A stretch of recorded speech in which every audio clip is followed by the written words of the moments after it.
Je suis du signe du Cancer. De nature féminine, je suis avant tout un signe d'eau. En analogie avec la maison 4, la lune est mon maître. Le Cancer a la principale réputation d'être très famille. La maison 4 étant directement reliée à la famille et les racines, ceci explique cela. Pendant que d'autres auront l'ambition de réussir professionnellement, j'œuvrerai pour ma part avant tout pour et par ma famille et mes enfants auxquels je voue un amour profond. Le signe d'eau a cette particularité d'être instinctif. Mon sixième sens me permet de pressentir des événements ou percevoir le fond de mes interlocuteurs, un don qui accentue ou confirme parfois un besoin de me préserver. Si je vous apparais discret ou mystérieux, voyez en premier lieu une carapace derrière laquelle j'aime me réfugier autant que me protéger. Et puis j'aime analyser les situations avant de m'y hasarder. Je ne suis pas un grand aventurier, si ce n'est peut-être lorsqu'il s'agit de me perdre dans mes rêves.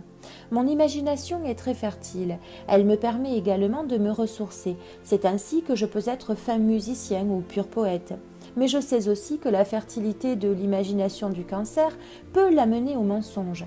Certains de mes amis Cancer peuvent être mythomanes ou se complaire à s'inventer une vie ou des histoires. Tout dépend de la limite mise ou non dans notre imaginaire et de l'usage que l'on en fait. Pendant que certains me définiront de paresseux, les plus sensés auront compris qu'il ne s'agit en rien de fainéantise, mais d'une faible réserve d'énergie à ma disposition. Facilement épuisé, il me faut des moments à moi, dans la solitude entre autres, pour me requinquer rapidement. Par conséquent, mieux vaut ne pas tenter de me brusquer, vous ne feriez que me braquer. C'est de là que part une de mes faiblesses, quelque saute d'humeur que l'on peut associer à du pessimisme. La fatigue s'éprend facilement de mon esprit et me fait alors vaciller dans des périodes de doute et de recul. Mon foyer, j'y attache une très grande importance. Il est un noyau, le cœur même d'une famille que j'aspire à construire, un havre de paix dans lequel tout le monde doit se sentir bien et au chaud. Ma porte est ouverte aux grandes tablées, j'aime recevoir. Vous y trouverez mes souvenirs, des photos, quelques objets d'antiquité qui m'attirent, parce que dans le fond, si je suis fécond et créatif, je puise ma vitalité dans mon passé. D'accord, cela me procure un air de nostalgie parfois, mais rarement dans la tristesse.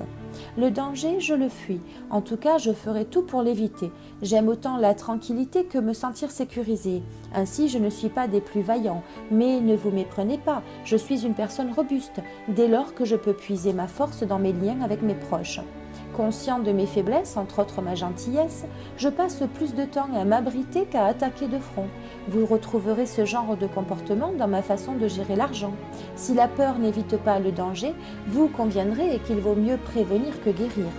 En amour, je materne, je sais, ce n'est pas toujours recommandé, mais c'est plus fort que moi. J'aime prendre soin de mon partenaire, me soucier de son bien-être et de son confort. Le hasard me fait peur, je mise donc sur l'engagement et la stabilité.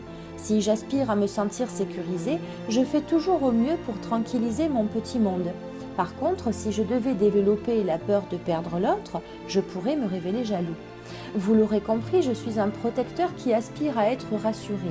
Doux, attentionné, à l'écoute, je n'en attends pas moins de la personne qui me rejoindra dans mon rôle de parent attentif. Je suis un vrai gentil, de ceux qui savent écouter, aider, comprendre. J'aime la créativité, mes moments de solitude. Je suis un intuitif et un amoureux des relations humaines. Ne soyez donc pas surpris de me retrouver dans des univers différents tels que la psychologie, la communication, l'humanitaire, l'artistique ou encore dans l'archéologie ou l'histoire.